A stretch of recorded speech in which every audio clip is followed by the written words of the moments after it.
নমস্কার বন্ধুরা, অন্নপূর্ণার রান্নাঘরে আপনাদের সবাইকে স্বাগত। আজকে আমি আপনাদের দেখাবো প্লাস্টিক চাটনি।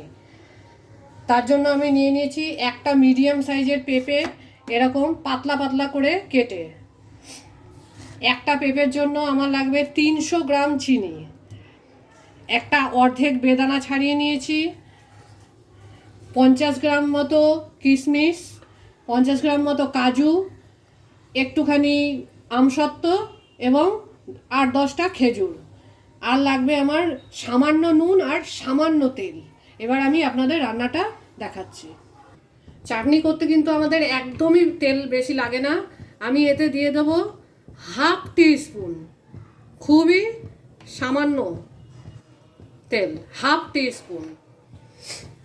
এবার আমি তেলটা গরম হতে দেবো। যেহেতু তেলটা খুবই কম, চট করে গরম হয়ে যাবে। এই চাটনিতে আমি কোনো কিছুই ফোড়ন দেব না।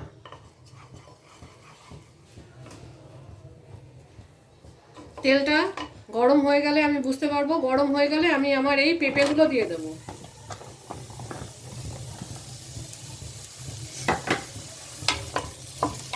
পেঁপে কিন্তু ভাজা হওয়ার কোনো প্রয়োজন নেই। এবার আমি এতে দিয়ে দেব 1 চিমটি মতো নুন,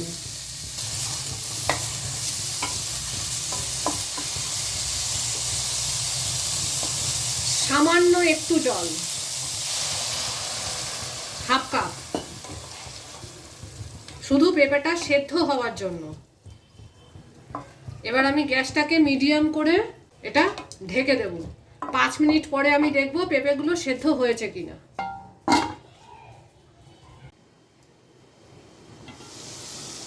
দেখুন পেঁপেগুলো মনে হচ্ছে সেদ্ধ হয়ে গেছে। পেঁপে যেহেতু খুবই পাতলা করে কাটা, তাই সেদ্ধ হতে সময় লাগবে না।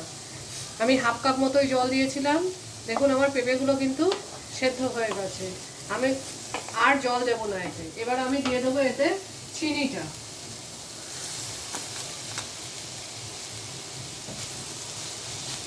চিনিটার জন্য সামান্য একটু জল, চিনিটা গলতে সাহায্য করবে, কারণ বেশি জল দিলে ঝোল হয়ে যাবে। গ্যাসটা আমার মিডিয়ামই আছে।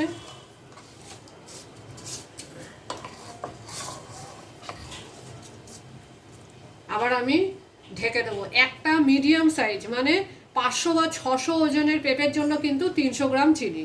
ঢেকে দেবো। মিনিট 5 পরে দেখবো যে চিনিটা পুরো গলে গেছে। দেখুন চিনিটা কিন্তু পুরো গলে একদম ঝোল হয়ে গেছে। এবার আমি চিনিটা শুকোতে দেব। চিনিটা একটু না শুকোলে হবে না, মাঝে মাঝে নেড়ে দিতে হবে যাতে তলায় ধরে না যায়। কিন্তু এবার আমি গ্যাসটা ফুল করে দিচ্ছি চিনিটা ভালো করে ফোটার জন্য। আবার আমি 2-3 মিনিট ঢেকে দেব।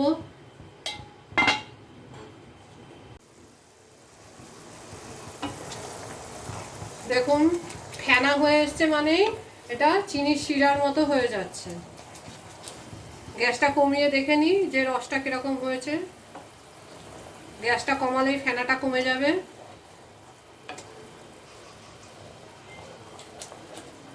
দেখুন রস হয়ে গেছে এটা, আর জলের মতো চিনি নেই।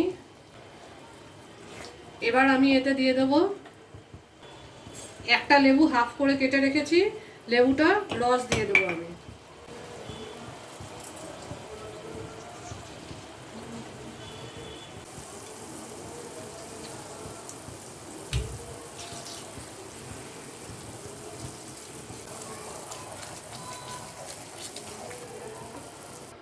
এবার আমি এতে দিয়ে দেবো আমার খেজুরগুলো আর কিশমিশগুলো।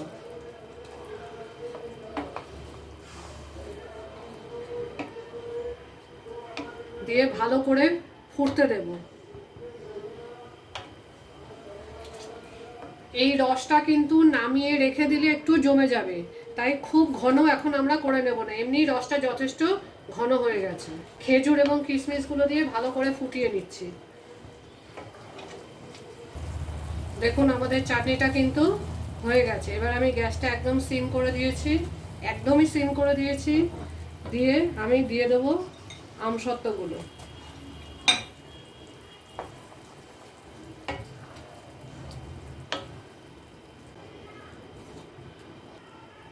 এবার আমাদের চাটনিটা কিন্তু পুরোপুরি রেডি হয়ে গেছে। দেখুন কিশমিশগুলোও একটু ফুলে গেছে এবং খেজুরগুলো বেশ একটু ঘন ঘন হয়ে আসছে। তাই আমি এটা নামিয়ে ফেলবো। ঝোলটা আর শুকোবো না, কারণ ঝোলটা শুকোলে একেবারেই টাইট হয়ে যাবে, তখন আর খাওয়া যাবে না।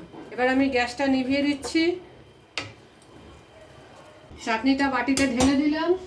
এবার আমি এর ওপরে আমার এই বেদানাগুলো দিয়ে দেব। বেদানাগুলো কিন্তু কড়াইতে বা ফোটার সময় দিলে পরে এর কালার চেঞ্জ হয়ে যাবে এবং ভালোও লাগবে না খেতে। এবং কাজুগুলো ওপরে দিয়ে দেব। আমাদের প্লাস্টিক চাটনি রেডি। বাঙালিদের শেষ পাতে চাটনি না পড়লে খাওয়াটাই অসম্পূর্ণ থেকে যায়, তাই তাড়াতাড়ি বানিয়ে ফেলুন এই প্লাস্টিক চাটনি বা পেঁপের চাটনির রেসিপিটা।